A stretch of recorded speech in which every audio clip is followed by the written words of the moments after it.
Hi, I'm Radical Liberation, self-declared King of the Moon, coming at you from St. Louis, Missouri, USA. And I have a great guest, Kristoffer Hansen. Did I get that approximately right, sir? Yeah, in the ballpark. In the ballpark, Kristoffer Hansen. Or is it Hansen? Either is fine, really. Hansen is probably closer to the real pronunciation. Hansen is closer. Oh, okay. Yeah. Okay. Kristoffer Hansen. Yeah, so I actually got to run into Kristoffer twice because I went to two Mises academic events. And as it turns out, because of 2020 being a weird year, those were in fact the last two Mises academic events.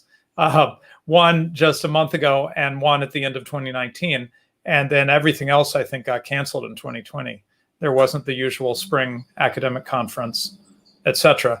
And so I'm caught up after jumping back into things at the end of 2019. I'm caught up on Mises academic events. Anyway, so I got to see Kristoffer at both, spend time with him, and get to hear some papers by him. And one of those papers, he actually presented more than one, as I recall, a month ago. But one of those papers, I asked him immediately about covering that paper on this show, because I think it touches on a lot of topics that we've talked about in the past. And in fact, I'll share some previous episodes that are relevant to what we'll be talking about today. Okay, so before we do that, couple pieces of business. First of all, Mad Mercenary is not here,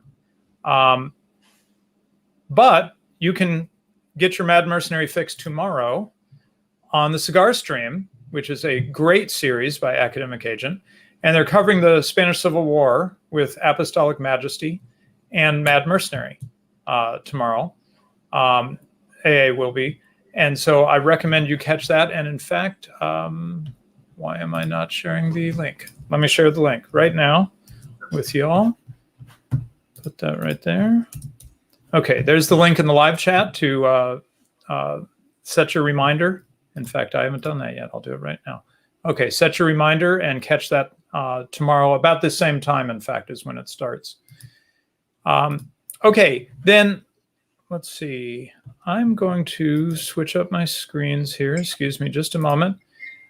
Before we get into the paper, we've been keeping an eye in this show on inflation, indicators of inflation. And in fact, we had an episode recently. What was it called? Is hyperinflation coming? I don't know, something like that. And I thought these were fun. Here's so I guess the lumber prices have gone up. Evidently, there's Make Plywood Cheap Again in the Make America Great Again style, red hat style. There's a lumber bust by the border guards there. By Customs. And then there's, it says, there's a piece of plywood through somebody's front window. It says, was going to go through insurance, but sold the plywood and bought a brand new car. So I gather that plywood's up in price. And in fact, we have something to look at. Let's see here. Juggling windows here. Okay, yeah, back to this one. And take a look at this. So lumber leads the way there at more than doubling and half again more in price year over year. Now, the next four, plus jumping down a bit, maybe natural gas would be related to this as well, but the next four are all fuel prices. But Kristoffer, you had a really good point about that's a little deceptive to look at that. And why is that? Yeah, I was just pointing out that last April, we had a complete collapse in the price of crude. I don't remember what the bottom was, but you had the future contract going negative. So if you have a doubling or a tripling of the price of crude, then it's not really saying that much. It might just be reversion to a normal price. Right. Yeah, how could I forget the negative price there? We actually saw negative prices, right, on the future contracts. Yeah. Yeah. Right. Yep. That affected my personal life in a way, shall we say, without getting into details. Okay. So what about the other things? Any comments on those? Would these seem significant to you? The other commodities, corn, copper, soybeans, and so forth. Well, I'm surprised to see corn, soybeans, sugar, foodstuffs up that much. More than you expected. Yeah, more than I've noticed in retail prices anyway. But I don't really have any deep analysis of any of it. Well, related to what we're going to talk about later, notice that gold is up, but not very much year over year. So that's kind of interesting. I kind of expected it to be up more, I would think.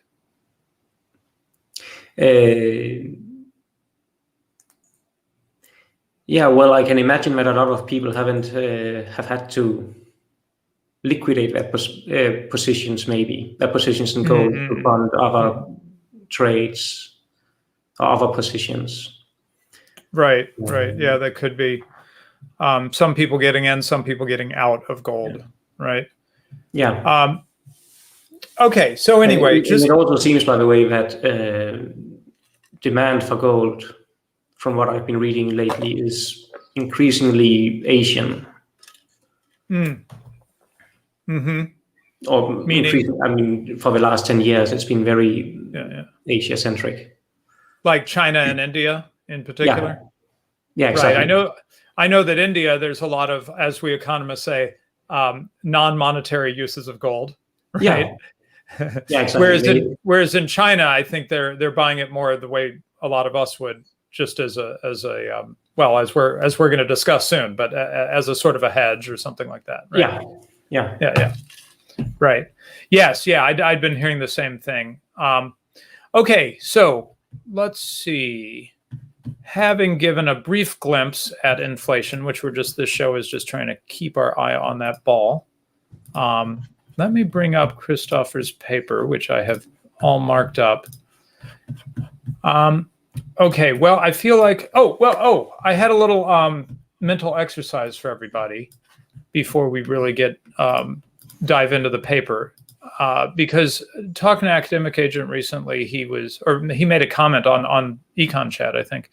He said that understanding the demand for money is something that he finds a difficult topic in economics. So I take that seriously because anyone who's taken his course or read his book knows that he's actually pretty good at mastering economics. So if he finds the demand for money difficult, then I feel like we might all need a little help. So let me throw this out as a way to sort of get our heads hopefully in the right place. And I'm going to call this the winning lottery ticket scenario. And that is, you buy a lottery ticket and it wins. Okay. And you get an instant payout, let's imagine, of $1 million in cash. First question to ask yourself is, do you just sit on the $1 million? That is, they give you $1 million in cash and you just leave it in your bank account. Or do you spend some of it? Okay. If you decide to spend it, let's say you have been wanting a new car and so you go to get a new car. That means that you have indicated by your actions there that you preferred to have that new car to some of that $1 million, right? However much of it took to buy the car. So the car was more important to you than holding on to that cash in your bank account, right? Now let's go down towards the other end. Let's say you keep on buying some things that you've been dreaming of. You get a new suit, you get, on and on, whatever, pay off your house. That's my dream. Pay off my house. But then eventually, let's say you don't, do you stop? That's the next question. Do you spend all the way down to the last dollar of that $1 million, or do you stop before that? And if you stop before that, why? Why didn't you just spend all $1 million? Why did you keep some of it as cash in your bank account? And then, later, as we get into the paper, we can ask the follow-on question, which is, do you do something besides just buying consumer goods? with that cash? Do you turn it into some other way of storing value, say? Okay, so with that in your head, you've won the lottery, you've got $1 million cash. Do you spend it all? If not, why not? Why do you stop? Let's look at Kristoffer's paper, which is called A Simple Model of the Demand for Money. That's what we were just talking about, right? How much do I want to hold on to money in my account, right? Hold on to money in my hand as opposed to just spending it. And the demand for secondary media of exchange. Now, secondary media of exchange sounds like a pretty dry economics way of speaking, but I think you'll find, and this is why I invited Kristoffer on, I think you'll find that this secondary media of exchange is very strongly related to topics we've been covering on this show. And I think we're going to get some insight from Kristoffer's model and paper on this. Okay, so not sure how much we should do the abstract. Let me glance over real quick, Kristoffer. Okay, well, this is worth highlighting. Mises says that the demand for money is always a demand to hold. That is, it performs its utility by being owned and held in a cash balance. Now, this seems counterintuitive to most people, right, Kristoffer? Because we think of, I want money so I can spend it. But that kind of misses what Mises is getting at. Can you spell that out a little bit? Yeah, the point is that you never consume units of money. All the units of money are always owned by someone. It's always held by someone. A simple, I don't think I put this in the paper, but the great British economist Edwin Cannon, who's really the originator of the demand to hold analysis that Rothbard then carried on. He said that we can think of a demand for money as like the demand for housing. The demand for housing is not just demand for the houses that happen to be traded in any given period. It's demand for all the houses in existence that people actually use and live in. Mm-hmm. Yeah. Right. So when I buy my house, householder, you're also a money holder. Yeah. So when I buy my house and don't just immediately flip it, but actually use it, that's demand for housing.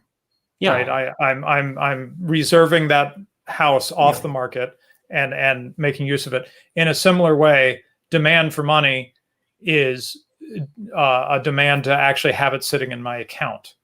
Yeah. As opposed to like getting it and instantly spending it. Yeah, exactly. Yeah. Right. So what we're looking at, I hear Joe Salerno's voice whenever I say this. Cash balances, right? Exactly.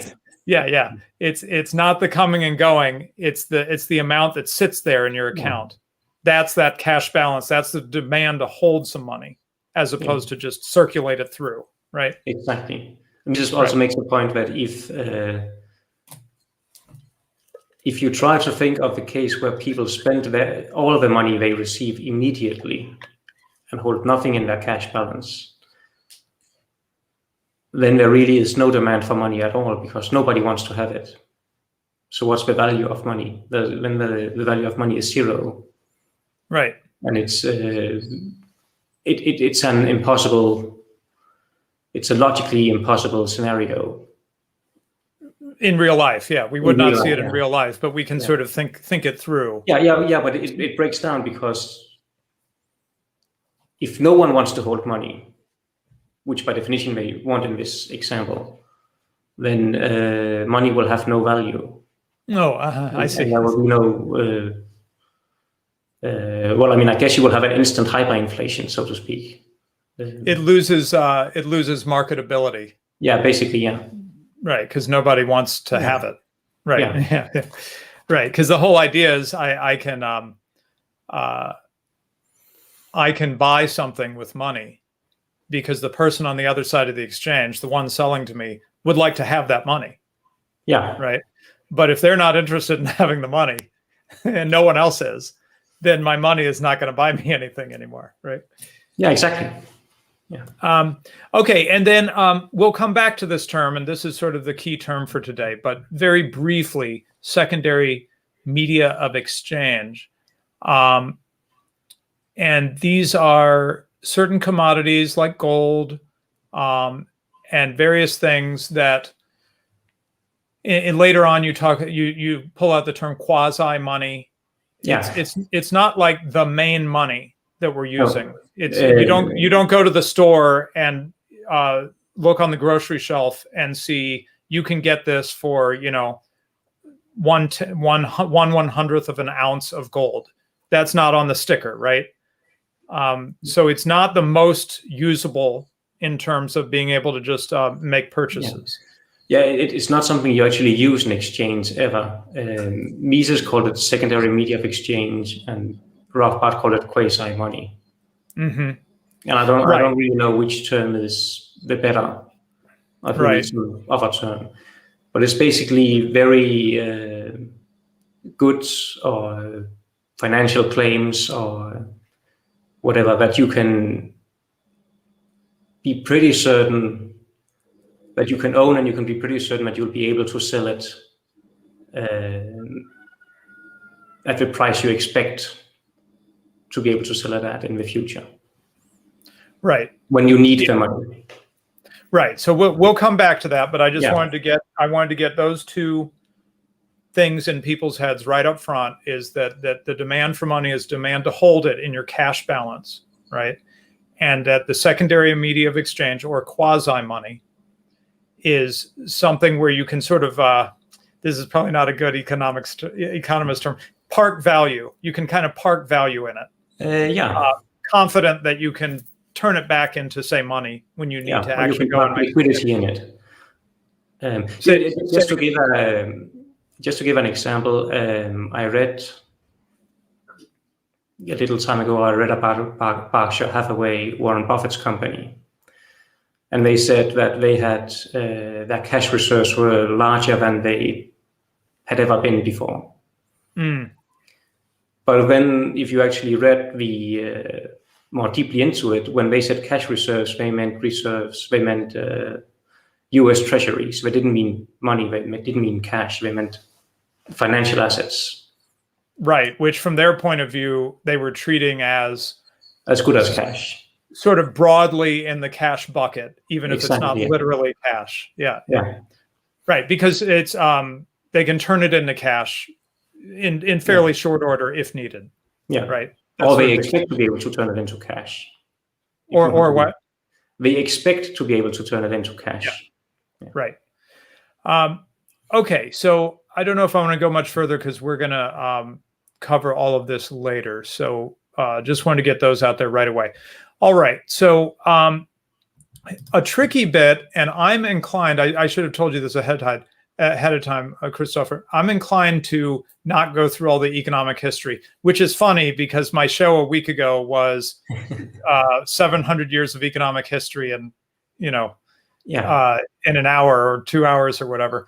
But I'm inclined for this paper. I really want to focus on what you're bringing to the table, and I don't necessarily want to go through the other theories on why people hold cash balances and so forth. I want to sort of take it as given that the Austrians are right on this. Yeah, you know, that's always a safe assumption, I think. Yeah, right, and not a terrible assumption in our view, anyway. So we really jumped forward. We talked about Mises, that it's, you know, it is a demand to hold in a cash balance. That's what the demand for money is. And then, there's another thing to tease out about this, which is that the demand for money is based on uncertainty. Now, why would that be? That brings us back to the lottery ticket question.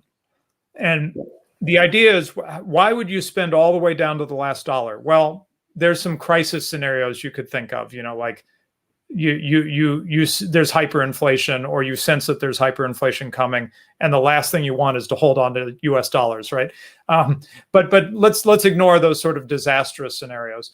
And let's just say that you decide to spend down to the last dollar because you know exactly what you want now and in the future, and it doesn't make sense to hold on to any of that money because you know exactly what to spend it on.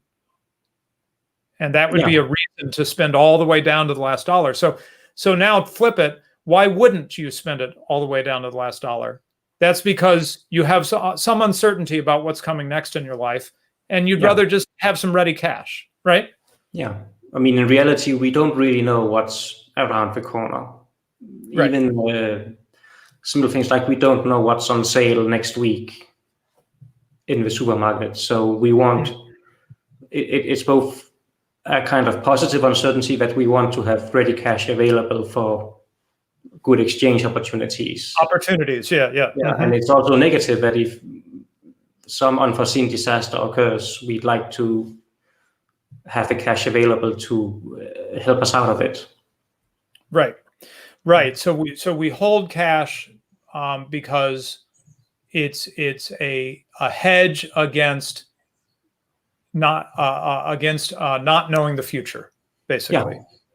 I don't know what'll happen next, but I know enough to know that things happen, right? Yeah. Though not specifically what that might be, but things might happen. And so I just keep some dollars on hand, some cash balance on hand, just in case. Now, in my everyday life, I would say that a big one for me is fixing my car. I just never know when I'm going to suddenly need to drop $500 to $1,000 on my car to keep it working, right? So that's sort of an example of that kind of thing.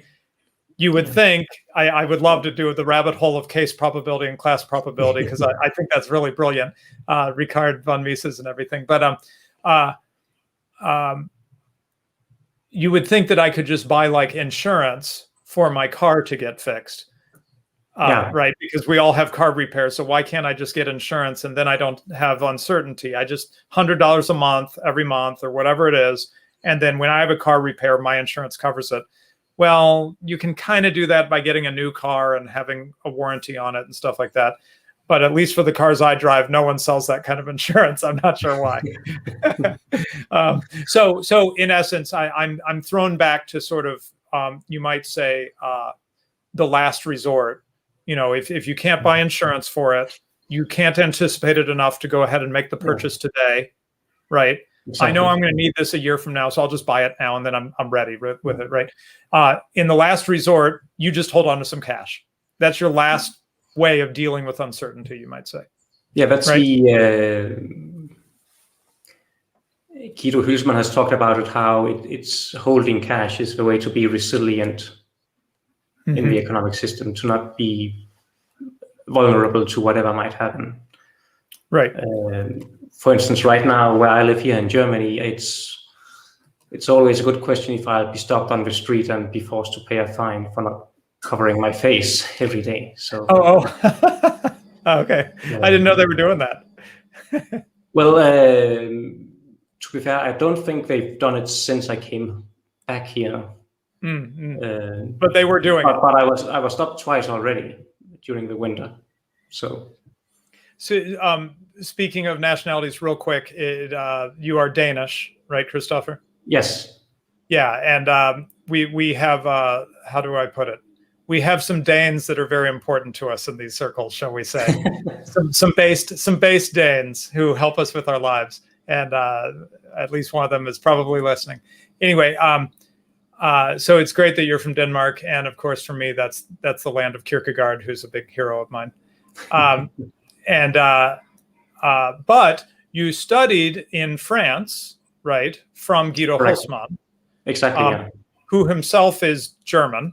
And then now you are actually right now your post is in Leipzig, Germany. So yes, yeah. Now, are you teaching in German, by the way? No, I'm teaching in English. Okay. They let you do that. That's so nice of them. I was hired to give them a more of an international profile. So. Oh, I see. So they didn't. That wasn't a bad thing that you couldn't. Oh no, not at all. That's kind of a good thing. Yeah. Yeah. You're exotic. You're Danish. Exactly. Okay, so I fulfill that diversity quota. Right, diversity, Danish diversity. We support that. That's for sure. Okay, right. So. Again, we use counterfactuals in Austrian economics. So Mises says, in a certain world, if we could imagine such a thing where we all know exactly what's coming, you would have your income and expenditures just exactly match up. So you could imagine, your direct deposit comes in of your paycheck, it immediately goes out to everything, and there's nothing left in the account. Yeah. Right? Just boom, every time. You know exactly what food you need. You know exactly what car repairs are coming. And so nothing ever really lands in your account, not in any holding a cash balance sense. It instantly passes through. You earn it. It goes right back out to expenditures. There's no reason to have any balance in your account. You always use your income exactly the way it needs to be used. In that imaginary world, you'd have no cash balance. And then, as you said, we get into the weird scenario that then no one would want money. True for you and me, it would be true for literally everyone. So no one would want to hold money. Yeah. Right. But anyway, we only go through that counterfactual, right, to help us understand why do we hold money. Yeah. And that helps us see that the reason we hold money is because of uncertainty. If we didn't have uncertainty, there'd be no point in holding money. Okay, so anyway. I think we've hit this very well. Unforeseen contingencies. Okay. Now, right. Next implication. I want to walk through some of these implications very carefully. Next implication is that changes in the demand for money will be related to changes in perceived uncertainty. Right. So we would expect then that when you have more of a sense that things could life has become more risky, shall we say, then that would increase your desire to have a cash balance, to be ready for whatever comes, right? So we would actually see this, I assume, you're going to know this better than me, I bet. We would actually see this historically, that in times where people feel very safe, that life is very certain, politics is not unstable, right? All that sort of thing. That they might not hold that much cash. They might do something with they might invest or something, right? But they wouldn't just hold cash on hand very much. They wouldn't have the cash balance. Whereas conversely, in a time where it's a crisis, a time of crisis, there's riots in the streets. We don't know if the government's going to be overthrown. Suddenly people start squirreling away the money, right? Completely correct. Yeah, this is what we observed. More on the anecdotal level, that if you think about stuff like buried treasures, it's always very uncertain countries or periods that you have buried treasures.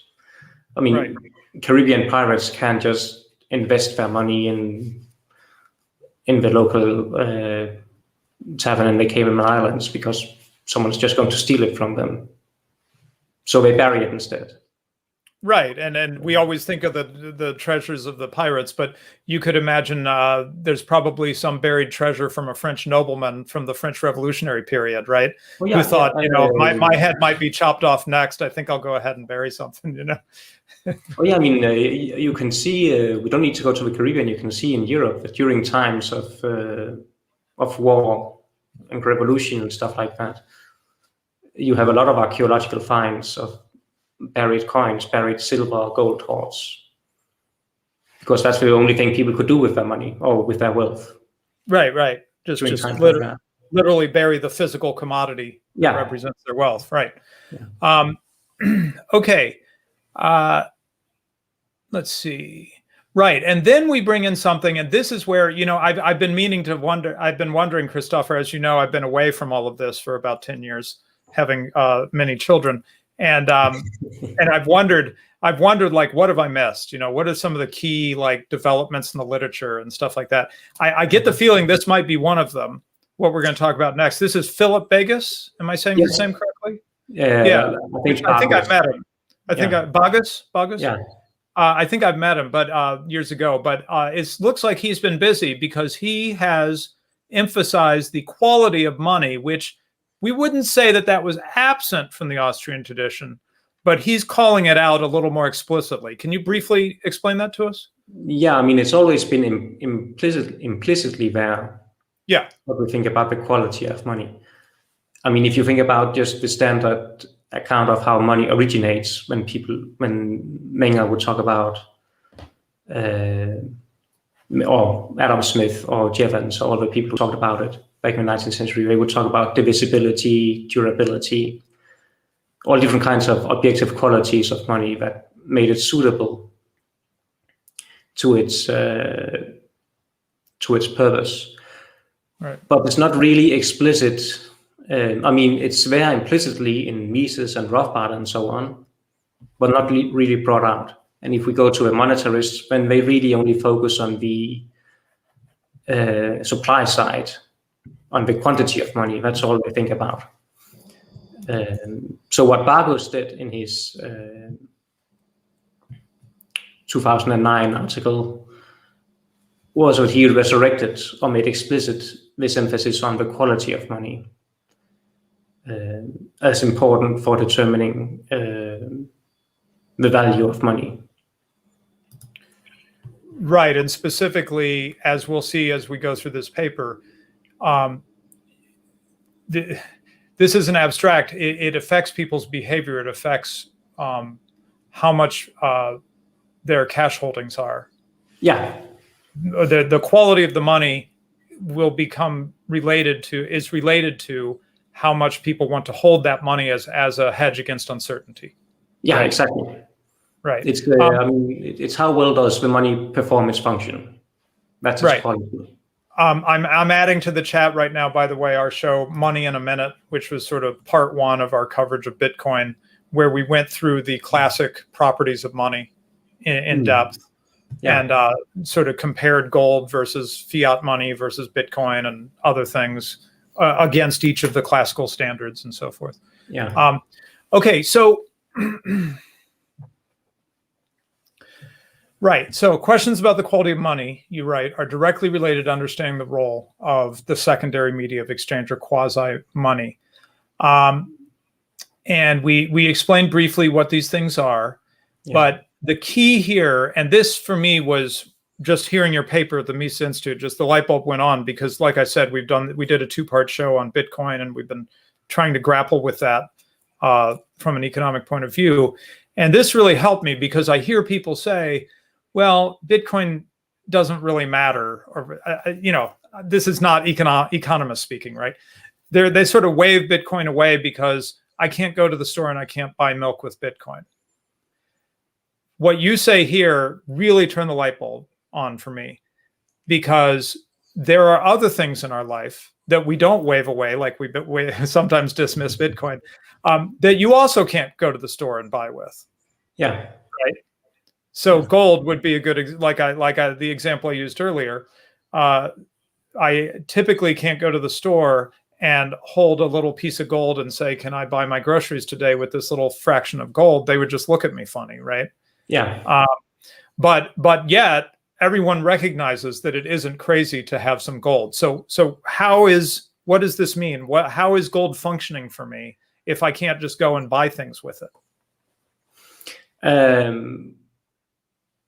Well, part of my argument in my paper is that gold nowadays is really best conceived of as a key quasi-money or secondary media of exchange.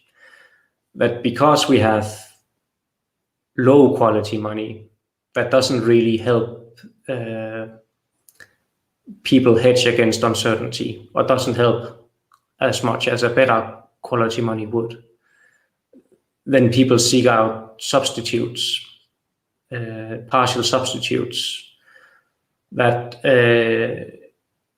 share in some of the key attributes of money that make it suitable as a hedge against uncertainty. Specifically, just looking at what's on the screen, that it's very marketable, right, or very liquid, so you can easily get rid of it without having to accept a huge discount. And secondly, that it keeps that the price is stable or increasing, so it keeps its value, to put it in simple terms, or increases in value, which is pretty important since money nowadays are constantly decreasing in value, or prices are constantly going up, which amounts to the same thing. Right. So let's go back to that lottery ticket scenario. I get the $1 million, and let's say I spend about 500,000. In fact, that sounds pretty realistic for me, paying off my house and various things, right? And then I've got 500,000 left, and at that point, I start to feel a little cautious. I'm really burning through this money, and I've got 8 children, and who knows what's coming next, right? So I decide I want to hold on to $500,000, but I'm aware, being an Austrian and a sensible human being, I'm aware that just literally holding it in US dollars is not a great long-term plan, right?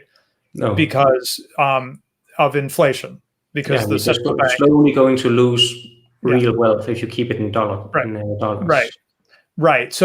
So I'm not ready to have that $500,000 in US dollars so I can instantly spend it at this point. I did that spending already with the first 500,000, but now I want to have it so that I can turn it into spendable cash fairly easily.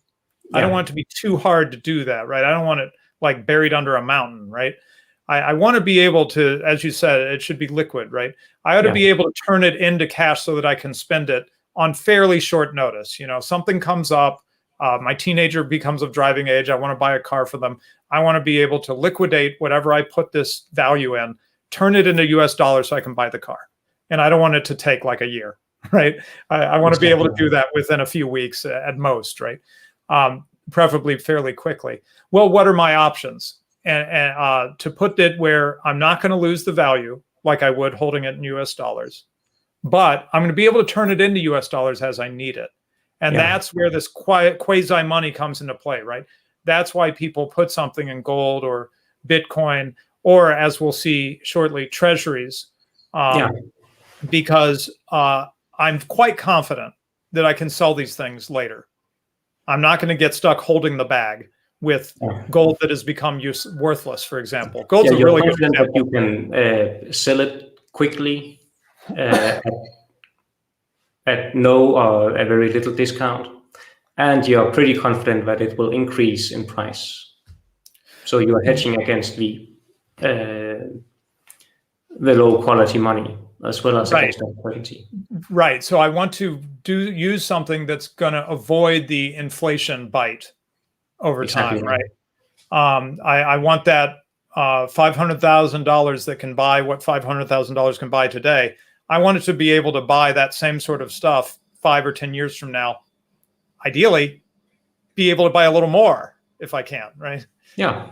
Right. Get it to have the value in other commodities go up a little bit of my holdings, right?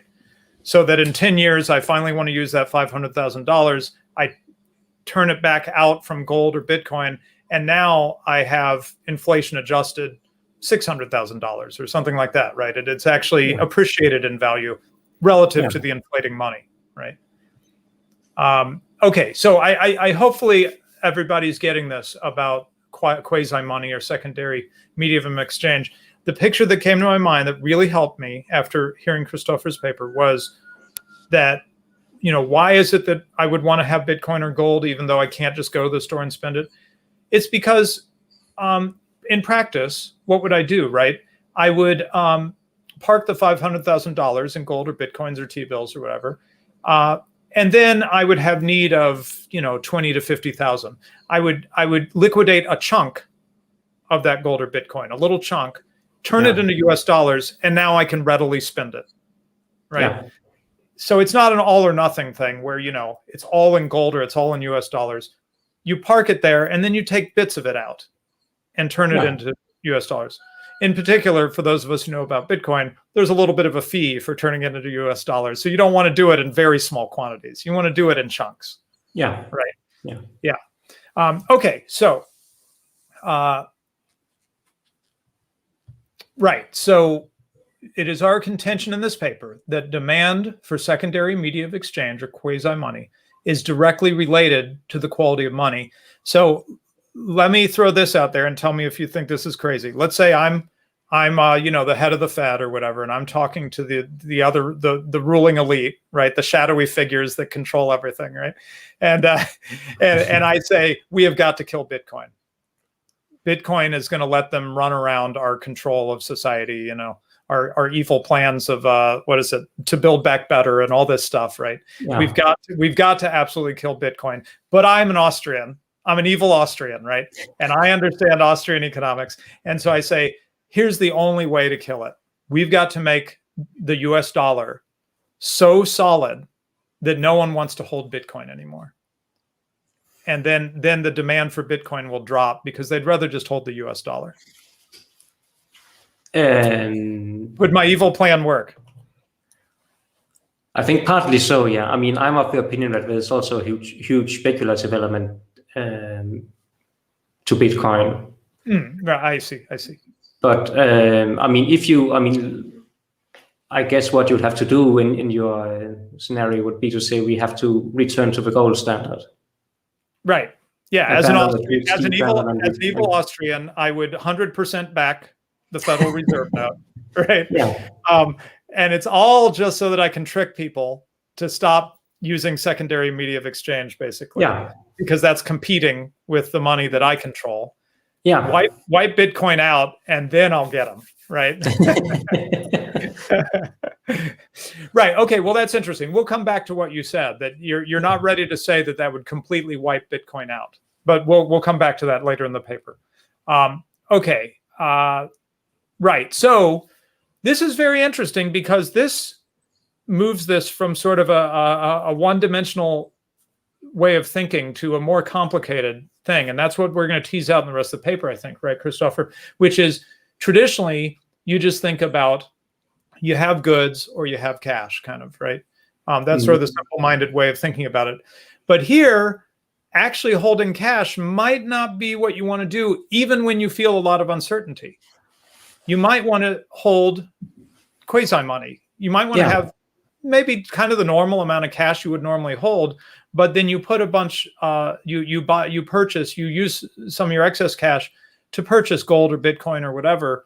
And maybe you have quite a bit of that. And that's really the reflection of the uncertainty you feel. Not so much your US dollars holding, but your quasi-money hold, right? Oh, we can say we have to add together the dollar holdings and the quasi-money holdings to get a feel for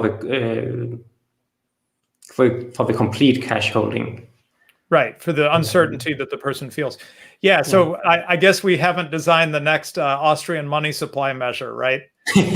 which adds gold and everything else into it. No, is that true? Do they have one that includes secondary media of exchange? No. But that would be interesting. I forget exactly how the TMS is constructed right now. But no, I mean, you wouldn't.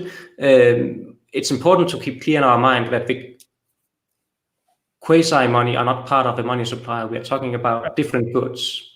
But they are partial substitutes.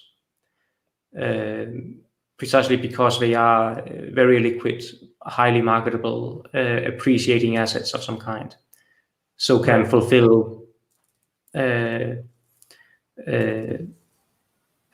of the monetary function. Right. Okay. So we wouldn't call it a money supply measure. We'd call it an uncertainty measure or something like that, right? Yeah. And we'd throw in there all the things that we think, based on the thinking here, that we think people use when they're feeling uncertainty, not just their US dollar holdings, but their gold holdings, their Bitcoin holdings, their T-bill holdings, so forth. And watch that as it moves up and down and see that as a gauge of uncertainty that people are feeling, right? Yeah. So there's a little homework for you. Create that index. Okay, so let's see. Right. Okay, this gets into a little deep water, but let's try to cover it briefly. And that is that we, with I guess Rothbard and Joe Salerno, right? We talk about exchange demand and reservation demand. The reservation demand is, hopefully everyone can understand that at this point. That's exactly what we're talking about, where I don't want to spend my money. I want to I have some money, I want to hold on to it. Right. Yeah. The exchange demand, let's see how quickly I can cover this now that I've been thinking about it. The exchange demand is that I don't have the cash holdings that I would like to have. I would like to have greater cash holdings than I'm I have a reservation demand, and I have that, but I would like even more, and I'm willing to liquidate, or sell my labor and or liquidate goods, right, so that I can increase my reserved cash. Exactly. And that's the exchange demand. That means I have stuff or labor, service, goods and services, whatever, that I want to turn into cash. I want to sell for cash. And then I'm going to get that cash and I'm going to hold on to it. My reservation demand is going to go up once I can add to my reserve, right? Yeah. It's not just a demand for more wealth, because everyone demands or has a desire for more wealth. It's a demand expressed in terms of whatever labor, services, goods and assets you're willing to offer in exchange for money. Right. Yeah, well, you could say that, as usual with economists, right, we make a distinction between how do you put it? A desire that doesn't turn into action, right? Sure, I'd love to be a billionaire, right? No. Yeah, but what are you doing about it, right? Here you're talking about something that's more real than that. Yeah. Someone is coming to the market and is saying, I'm willing to work. I'm willing to sell you my old car, whatever it is, because I want that cash more than this other thing. So it's not just a desire for cash. It's a desire for cash with some action behind it, right? Yeah, it's a case of demonstrated preference, is what Rothbard called it. Right, demonstrated preference. Yeah. Okay, so I'm going to give that as our treatment of this whole section, if that's okay with you. That's fine. Because I think that gets the point we need. Okay, let me just see. Right. Okay, so we have the quality of money. We have the demand for money, which we're understanding as having, you could say, kind of two components or two stages.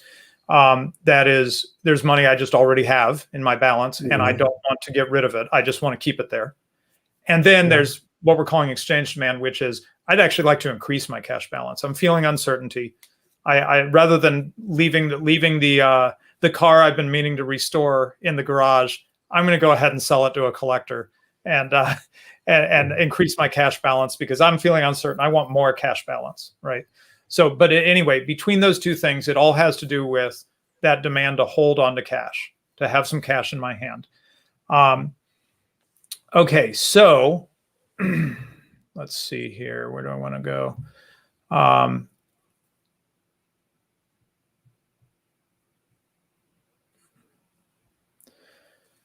Right, we went through that. Right, okay, so turning to the quality of money in real life and not just in theory, right? Which is that in our current situation, Austrians, if you guys ever, listen to Joe Salerno, start from basics. He talks about everybody's like using gold, right? An ounce of gold for this, an ounce of gold for that. Well, that's not how we live right now, right? We don't have gold as our functioning currency for making purchases. Gold or silver is not the way we make purchases anymore. It used to be for most of human history, but it's not for the moment. And neither is our money backed by a commodity like gold or silver. Instead, we live in the era of, well, how many adjectives to put on it? Fiat, free market, unbacked. Fiat, fractional reserve, unbacked money. All those things that are like swear words for the made out of thin air. And so what does that mean? That means that in the past, I thought this was a great line here. In the free market, in the what we would really like, money production is constrained by the cost of actually producing money because you have to, in the case of gold and silver, you have to actually go mine it or melt down jewelry or whatever. You have to do something, and that has a cost. But now, the cost of increasing the money supply is zero, effectively zero. Is that fair to say? Yeah, I mean, they can just snap their fingers and there's more money. Yeah, nowadays it's a stroke on the keyboard at the Federal Reserve or at the ECB or whatever country you're in. Right. So what's interesting, though, is you don't stop there and you say, but there is a constraint of a sort, a rather weak sort from our point of view, right? But there is a sort of a constraint, and that is that you have a sort of a political situation, and you have these institutions, and maybe they've told everyone that they're an independent central bank, and they don't want to do something that makes them seem non-independent, right? These sort of political factors kind of are the constraint at this point, right? And you have money created through the banking system, which is also it is inflationary, but it's not as arbitrary and unforeseeable as if it was only politicians doing it. Right. You're talking about as they loan out funds. Yeah, exactly. Yeah. Right. Yeah, and I don't know if we got into this recently, but I've been seeing recently that the banks have not been loaning out funds quite in the way that some theorists would predict. No. Right. There's a lot less loans going on than you might have thought, given the opportunity they have to make loans. They could make more loans than they're making right now. Right. Yeah. Anyway, so what does this mean? It means that the quality of the money is the quality of the money is connected to the increase in the amount of money compared to how much money is there already. Yeah. And that is something that we have seen, since 1971, as our friends like to say. Since 1971 in particular, when the last connection of gold was clipped in the US, the stability of the money supply has been terrible. Yeah.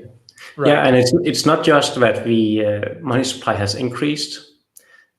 It's that with a central bank producing paper money, it's much less predictable or reliable what the future direction of money production will be. Right, and this is why you get this crazy stuff where there's a statement from the Fed or a press conference or whatever they do, and everybody's like looking at every word and trying to figure out what it means. Right? It's because we are subject to, you might say, the whims of this institution. Yeah.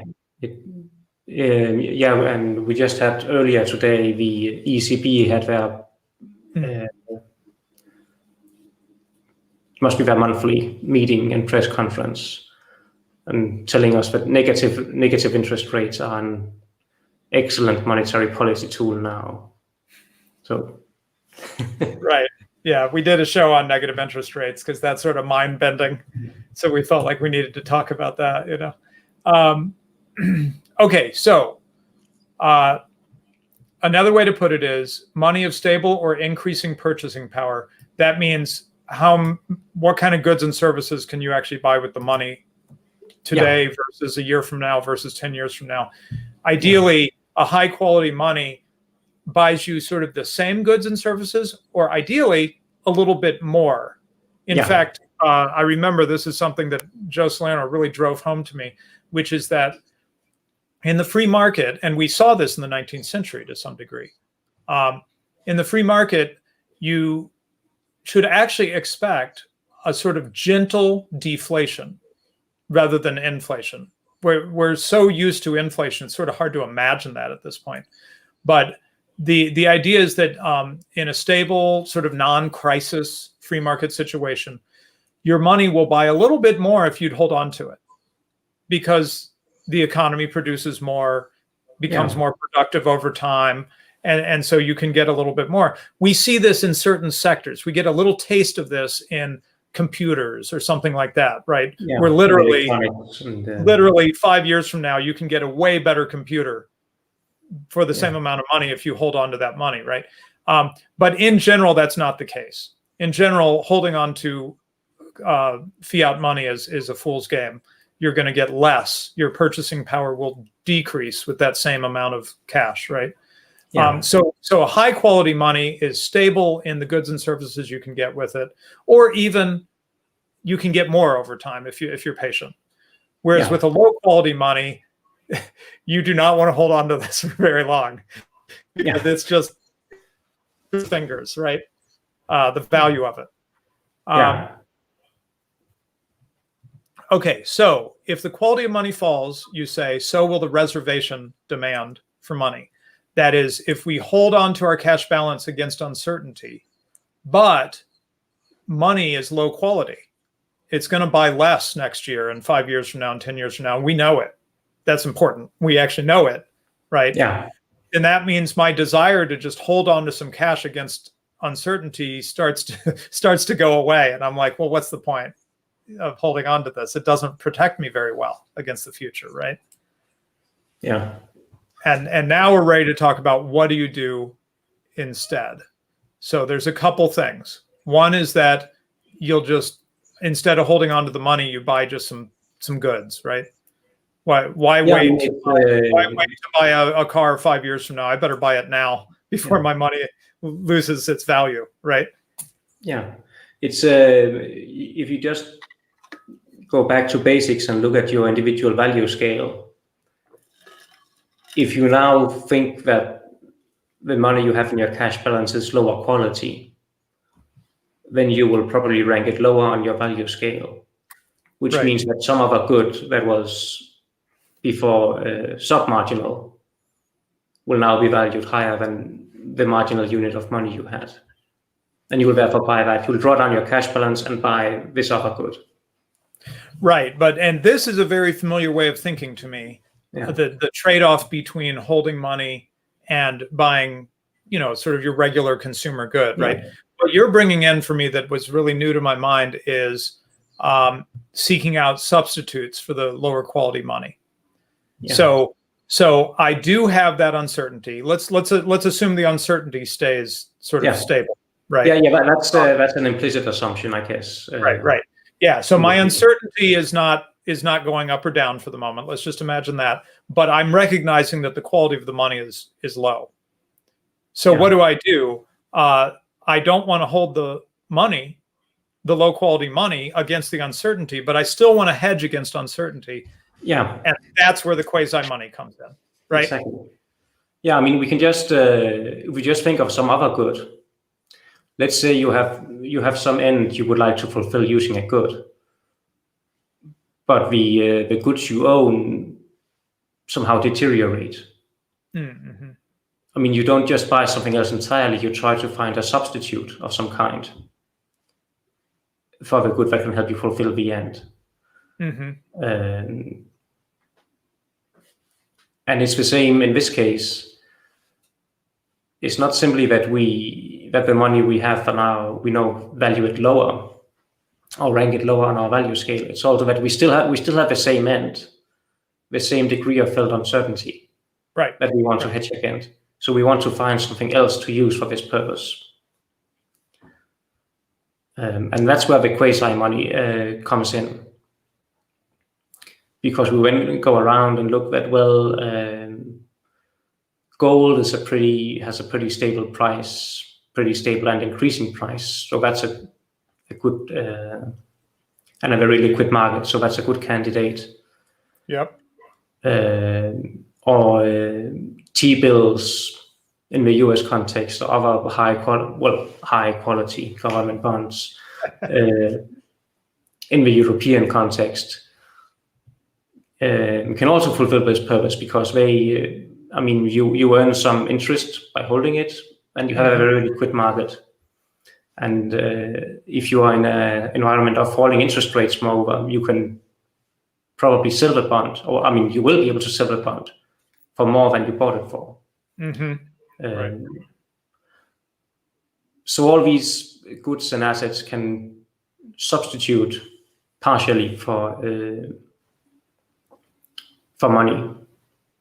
Right. And then this is the point, I spelled it out before, that this really helped me understand how to think about something like Bitcoin or gold. These alternatives to holding cash, they're a substitute for holding cash, not a substitute for using cash in exchange. That's really the key point. And I think a point that's been of great confusion. People just keep predicting that Bitcoin's going to go down and it's going to crash. Why do people want it? You can't buy things with it. You can a little bit, but not in the way we use cash every day. This, I think, here it is. This is the central point.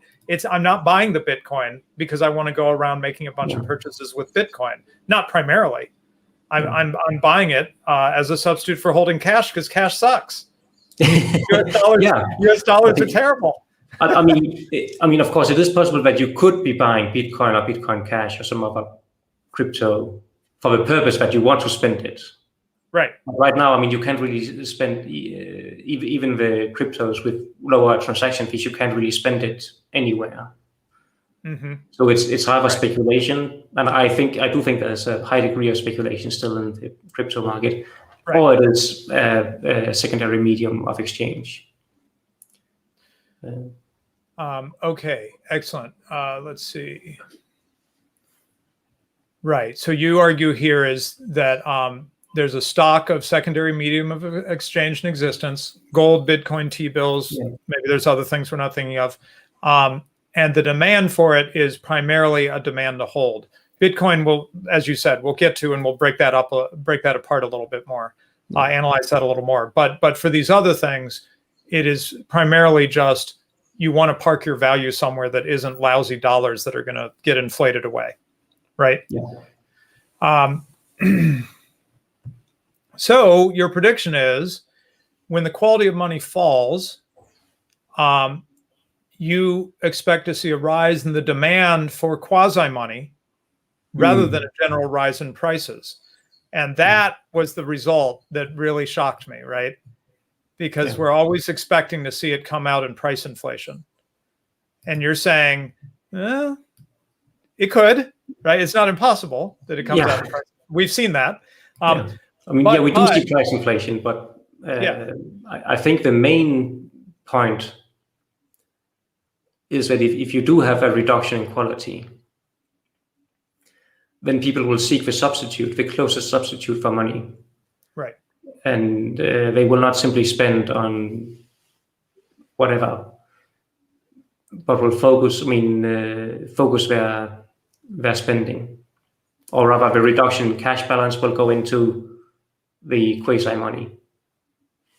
Right. I mean, we see the extreme crisis scenario, right? Like the hyperinflation where you're just trying to get rid of your cash any which way.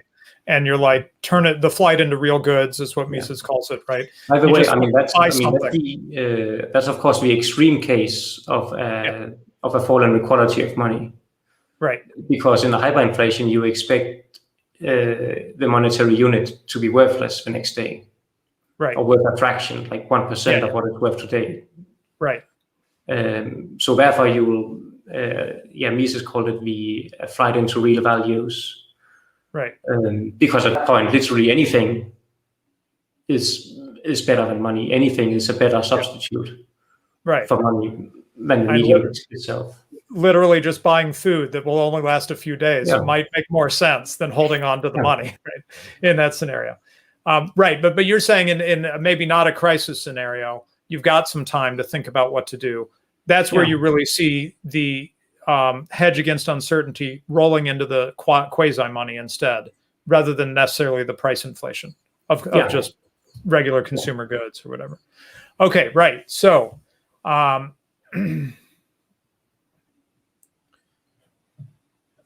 And so one of the results of that is a regime of a deteriorating quality of money is not incompatible with stable or only slowly rising prices. Now, I want to be careful. I'm not trying to draw an exact parallel or anything, but just in one way, this reminds me of the situation of the 1920s, where, as you may know, people were surprised by Mises and Hayek foreseeing a problem in the structure of the market, because they both predicted the crash in like 1928 or whatever. But they were like, some people were like, well, what do you mean? There hasn't been dramatic changes in prices. It's not coming out in dramatically rising prices, so there's no problem. And Mises and Hayek's analysis, I mean, I haven't read the passages, what they actually said for years, but essentially their analysis was, but that's a very shallow way of looking at it. Because you've got to see what's happening with the structure of the market. And the structure of the market is that the Fed is pumping money. There's a lot of rises in productivity, and they're kind of balancing each other off in a sense in terms of price inflation. but it's still massively distorting the market, which exactly. You had at the same time, you had a huge increase in productivity that should naturally have led to a fall in prices. Right. But like, as you said earlier, when you have a huge increase in the productivity of the production of consumer electronics, right, the result was a huge fall in prices, even given monetary inflation. But in the 20s, you had a huge credit expansion that more or less offset the natural price deflation. Right. So you had people like Irving Fisher saying that there's no problem, we have a stable price level. So it's always for the best, and this is the best of all possible worlds. Right. Right. And so you see you see why I'm thinking of that, right? Yeah. Which is that one could look at the prices and say, I don't see anything real dramatic, so the money's okay. And you're saying, I think you need to look at some other things. In the case, go ahead. Yeah, I mean, as I said in the beginning, the monetarist would focus on just saying we have the supply of money and it's rising by this quantity every year. And if output is rising at the same rate, well, then we just have stable prices, and that's great. Everything's fine. Yeah. Yeah, but that's really a failure. Well, this is putting it starkly, but it's really a failure to consider money in an economic sense. Mm-hmm. To consider money as a commodity that's valued by individuals and exchanged between individuals. Because it's just looking at it top down, they have this nice equation, MV equals PY, or whatever the latest iteration of it is. And yeah, I mean, if you look at it that way, well, then things might look good, but you're not really looking at reality. You're just looking at best, you're looking at statistical aggregates. Right.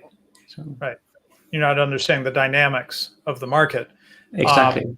So one thing you could do is, as we've been saying, you could look at the quasi-money and see that, sure, you don't see, you've got this deteriorating quality of money. You're not seeing a hyperinflation, right? You're not even maybe seeing dramatically worse inflation than usual, than we've gotten used to. But maybe you see an increase in people demanding quasi-money. So you see gold prices go up, you see Bitcoin go up, and so forth. In fact, we'll see some of that later in your paper. But you also mentioned debt. This is a very interesting angle. How does debt end up playing into this?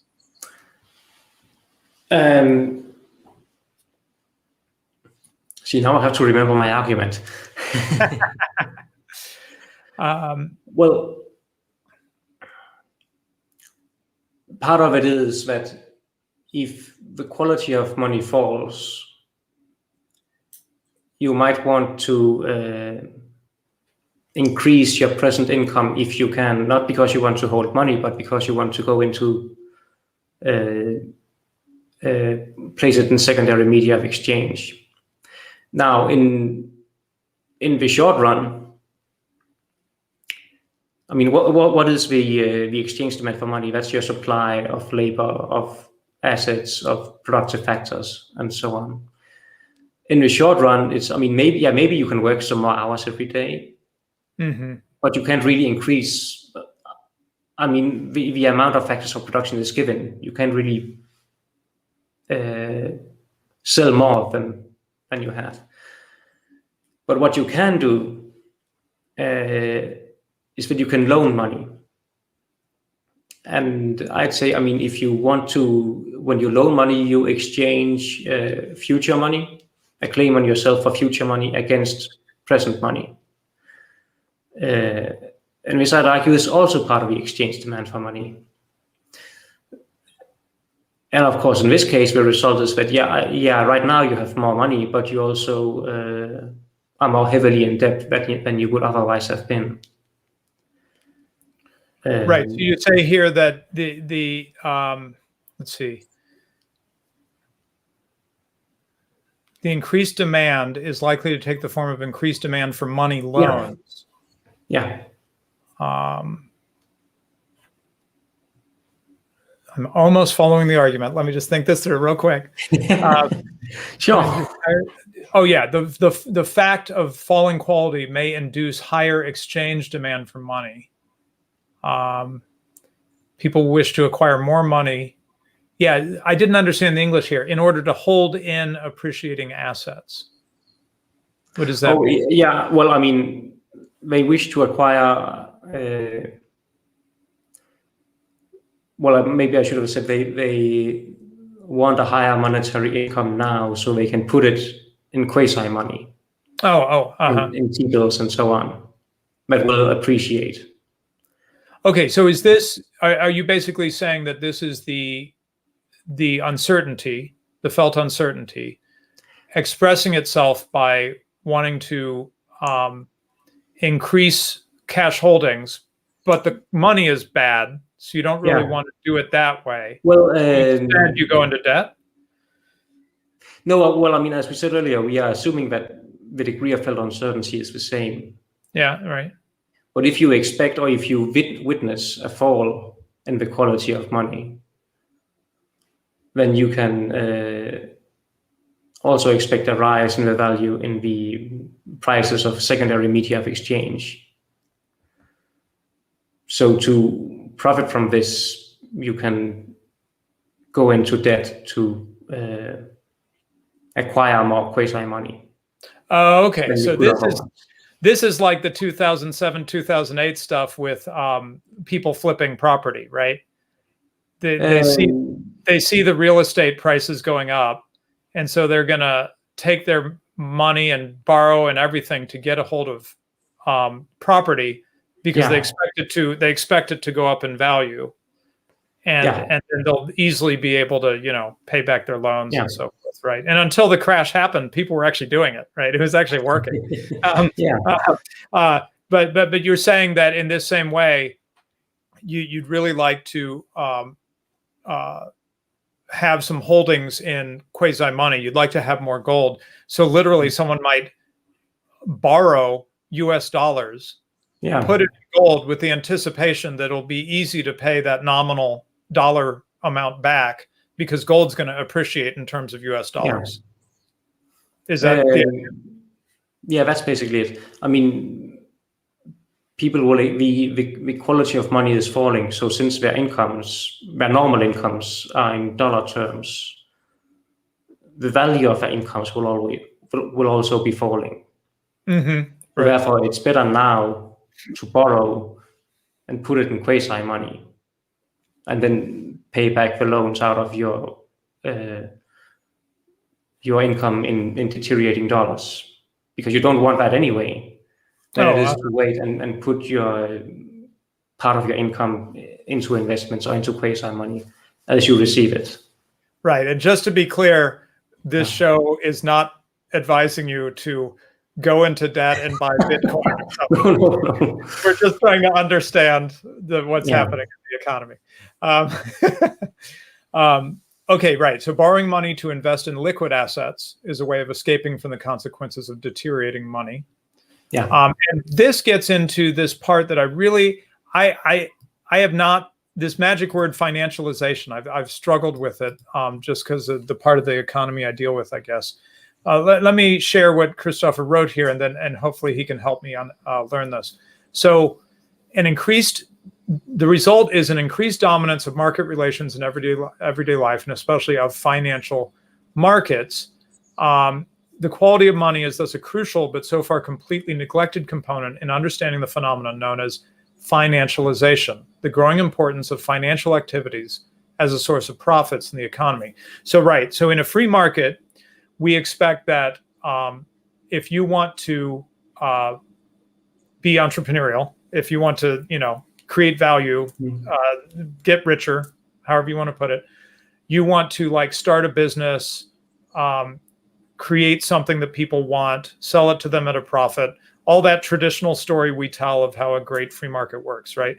But you're saying in a regime of deteriorating money, you start seeing what we might call, from a free market point of view, almost sort of a pathological behavior. That's what. Well, I mean, it's completely rational from the point of view of the people doing it. It's not, it's not because they've somehow been converted into a caricature of the evil Scrooge McDuck or something like that. Right. It's simply because in a regime of falling quality of money, and this is not the only way the monetary system contributes to financialization. But in a regime of falling quality of money, it makes sense to go into debt or to rely more on credit markets than you would otherwise have done. Right, which is and more. The flip side of that is that then you have to pay more regularly to your creditors. And this is a more risky behavior. That's why I mean pathological, is that that the individual is acting irrationally, but the whole system is leading them to engage in more risky behavior than they would in the free market. Again, we hold money and quasi-money to be resilient and to be able to withstand whatever uncertainties the future might hold. But through this process of financialization, of greater dependence on financial markets and greater commitments to creditors, you actually the result is actually the opposite, that you become much more fragile. You become because now you have to you have all these payments you have to keep up with. And if something happens and you miss one of them, well, what's going to happen to you and to your household? You're probably going to have to liquidate. Either you'll be declared bankrupt, or you'll have to liquidate some of your real assets that you'd rather want to keep, or some of your quasi-money, of course, if you're in a position to do that. Right. And so Tom Woods is addressing part of what you're talking about here, I think, or something very similar when he talks about the, traditionally the Frenchman of the, 17th century or something like that. He would, bury some coins in his, under his house, and that would be his preparation for the future, because he'd be able to dig those coins back up when he got older, couldn't work as much. And it would be a pretty reasonable way to be prepared for the future. Whereas now, everybody's like in the stock market and buying Bitcoin, which is a little volatile, et cetera, right? Engaging the normal person knows that it is foolish to simply pile up U.S. Federal Reserve notes. Right? They know that that's a bad strategy to prepare for the future, to prepare for retirement uncertainty, right? And so they're driven by the nature of our system right now to engage in behavior that, in a free market, it'd be like, wow, that's your plan for getting old, to do such speculative things? That's a little crazy, But right now, it's the only rational thing that is left to us by a system of deteriorating money, right? Most people are not really professional stock speculators, right? Whatever speculators they decide to put their money in, but people are still forced to be amateurs in this way, right? If they simply want to preserve their wealth, right? So maybe this is what we mean a little bit by financialization. Is in the free market division of labor, you would have some people who specialize in speculation and so forth, right? But many other people would just focus on being good at their job and things like that, right? But now Uncle Joe has to speculate, where he'd rather just focus on his business, his little business, right? But that's not good enough anymore to just participate in your sort of natural role in the division of labor. You have to get into this financial aspect of the market. the speculative aspect of the market. Anyway, it's a tragedy. Okay, let's wrap this up with the historical applications. Okay, so do we want to try this one or just skip it? I got very confused by it. Well, you decide. Okay, well, let's look at some measures. Well, maybe I should explain how it's not. Go ahead. Yeah, maybe I should explain how the stock flow ratio relates to the quality of money. Right. Since we didn't touch on that yet. Yeah. So, maybe the audience is already familiar with this measure, but what this ratio shows is basically the relation between the stock of the commodity or the money in existence related to the amount produced over a given period of time. And the higher this ratio is, that is, the lower the proportion of current production to the stock is,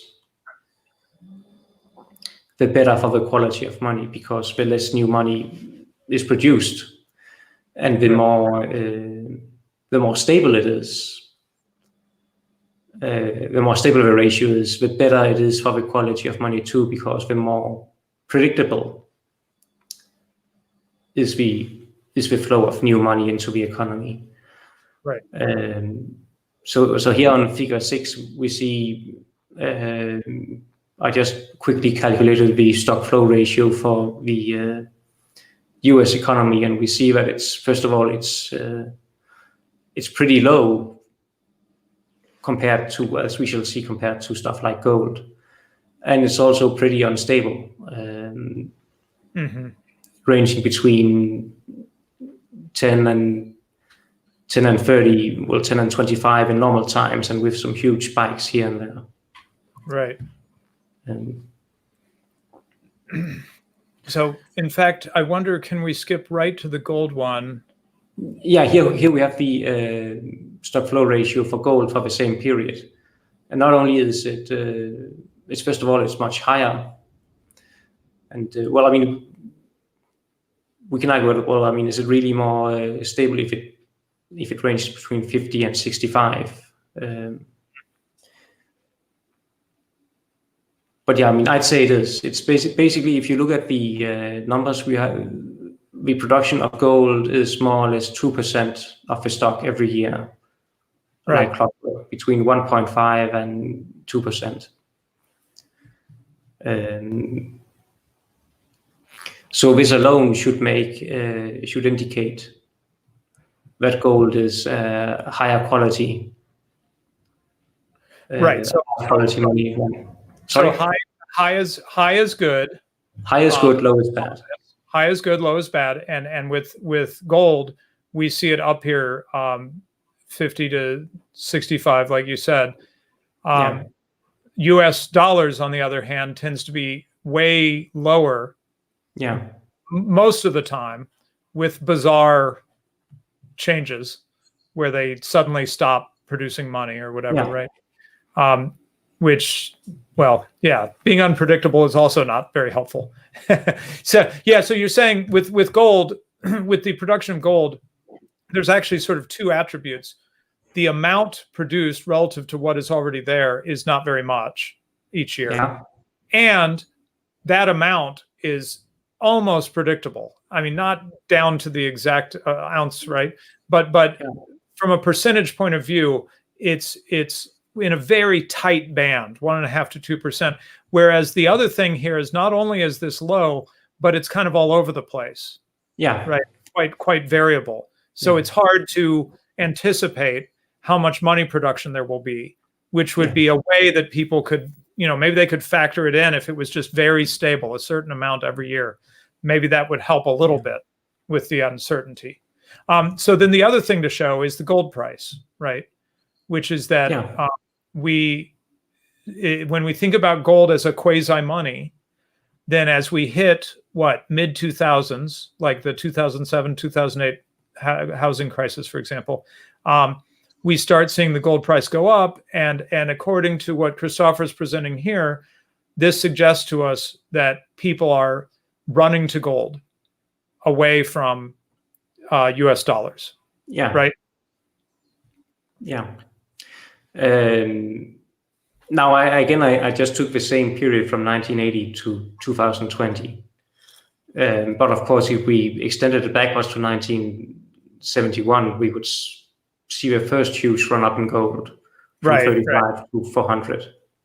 In the 70s, right? Yeah. Big spike. Then we have 10 years previous. Yeah, and then we have about 20 years of actually stable, even slightly falling gold prices. Which, I mean, Alan Greenspan, who was chairman of the Federal Reserve for much of his period, he said at one point that, what they did was basically trying to behave as if they were on a gold standard. So again, we can say that during this period, maybe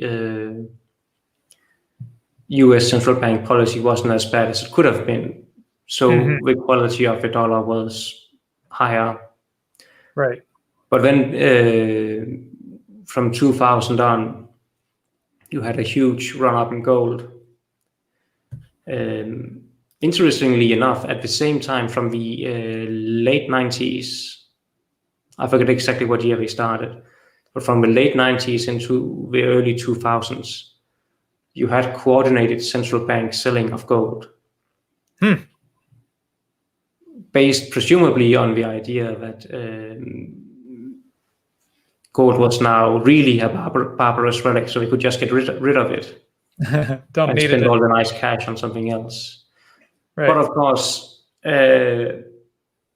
if you reduce your reserves of gold, if you are a central bank producing a paper money and you reduce your reserves of gold, then the quality of your balance sheet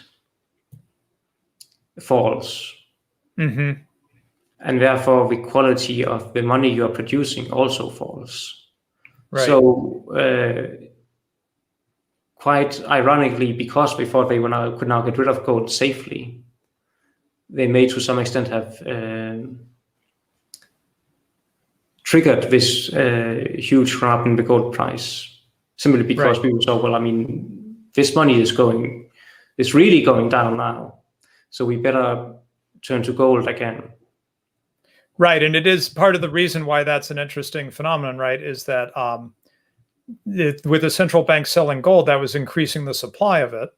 Yeah, exactly. And if there was no other factor, an increase of supply would mean a lower price. But instead, that was the beginning of a climb in the price of gold because, I think you're saying, because of the very factor we're discussing here. Yeah, exactly. Even though there was such an increase in the supply of gold, the quality of the money was clearly getting worse and worse. And so people were fleeing into gold, and that effect overwhelmed the increased supply. And we saw a rise in price that's continued now for more or less 20 years since then. Yeah. Not steadily, but we're still way up from where it was 20 years ago. Right. No, but again, you had, I think the top was in 2012, as people see in the chart.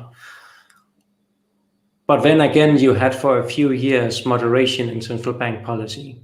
Ah, I see. And that's where you get that dip for a little while there. Yeah. Right.